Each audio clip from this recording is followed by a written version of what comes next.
അടുത്തതായി നമ്മെ അഭിമുഖീകരിക്കുന്നത് MESന്റെ സംസ്ഥാന പ്രസിഡന്റ് ഡോക്ടർ ഫസൽ ഗഫൂർ. അദ്ദേഹത്തെ ആദരപൂർവ്വം ക്ഷണിക്കുന്നു. മുജാഹിദ് തറവാട്ടിൽ പിറന്ന വ്യക്തിയാണ് ഞാൻ. മുസ്ലിം എഡ്യൂക്കേഷൻ സൊസൈറ്റിയുടെ ആദ്യകാലത്തെ 10 വനിതാ പ്രസിഡന്റ്മാരിൽ 9 പേരും മുജാഹിദായിരുന്നു എന്ന് ഞാൻ പറയാൻ ആഗ്രഹിക്കും. അപ്പൊ ആ പ്രസ്ഥാനവും ഞങ്ങളുമായിട്ടുള്ള ബന്ധം നിങ്ങൾക്ക്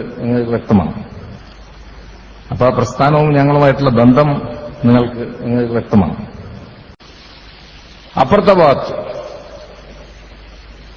ഒരു കൂട്ടം, 2 വശമാണ് ഞാൻ പറഞ്ഞത്, ഒരു കൂട്ടം ആൾക്കാർ നമ്മുടെ കൂട്ടത്തിൽ തന്നെ ഉള്ളവർ പിടിച്ച് ജാഹിലിയ കാലഘട്ടത്തിലോട്ട് കൊണ്ടുപോകാനായിട്ട് ശ്രമിച്ചുകൊണ്ടിരിക്കും.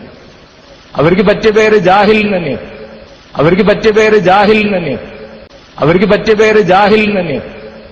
അവരെ നിങ്ങൾക്ക് ജിന്നെന്നോ ഇബ്ലീസെന്നോ മറ്റു പേര് പല പേര് നിങ്ങൾക്ക് വിളിക്കാം. എന്തായാലും അവരെ നിങ്ങൾക്ക് ജിന്നെന്നോ ഇബ്ലീസെന്നോ മറ്റു പേര് പല പേര് നിങ്ങൾക്ക് വിളിക്കാം. എന്തായാലും അത് വേറെ വിഷയം. പക്ഷെ അത് ജാഹിലുകൾ തന്നെ. ആ ജാഹിലുകളെയും നിങ്ങൾ തിരിച്ചറിയണം.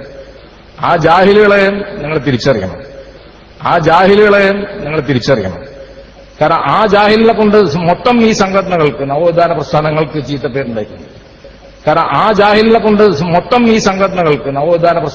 ചീത്തപ്പേരുണ്ടായിട്ടുണ്ട്. അതുകൊണ്ടാണ് ഞങ്ങളുടെ സംഘടന ഔദ്യോഗികമായിട്ട് പ്രമേയം പാസാക്കിയത്. അതായത് ഇത്തരത്തിലുള്ള പ്രവണതകളെ ചെറുത്തു നിൽക്കുന്നതിനായിട്ട് ഞങ്ങളുടെയും എല്ലാ തരത്തിലുള്ള സഹകരണം ഈ വിഷയത്തിൽ ഉണ്ടാവും എന്ന് പറഞ്ഞു. ഇതൊക്കെ ഞാൻ പറയാനുള്ള കാരണം, ഞാൻ നിങ്ങളുടെ CD-കളൊക്കെ ഇഷ്ടംപോലെ കാണുന്നുണ്ട്. ഞാനും യൂസഫ് അലി സാഹിബും കാറിൽ CD ഇട്ട് കാണുന്ന ആൾക്കാരാണ് ഇത്തരത്തിലുള്ള തർക്കങ്ങളെ പറ്റിയിട്ട്. പണ്ടൊക്കെ നമ്മൾ അബ്ദുൽ ഗഫാർ മൗലവിയെ പറ്റിയിട്ടൊക്കെ കാണാറ്. ഇപ്പൊ അവരെ പറ്റി കാണേണ്ട ആവശ്യമില്ല. നമ്മുടെ ഇടയിൽ തന്നെ ഉണ്ട് ചില സാധനങ്ങളൊക്കെ, അത് കണ്ടാൽ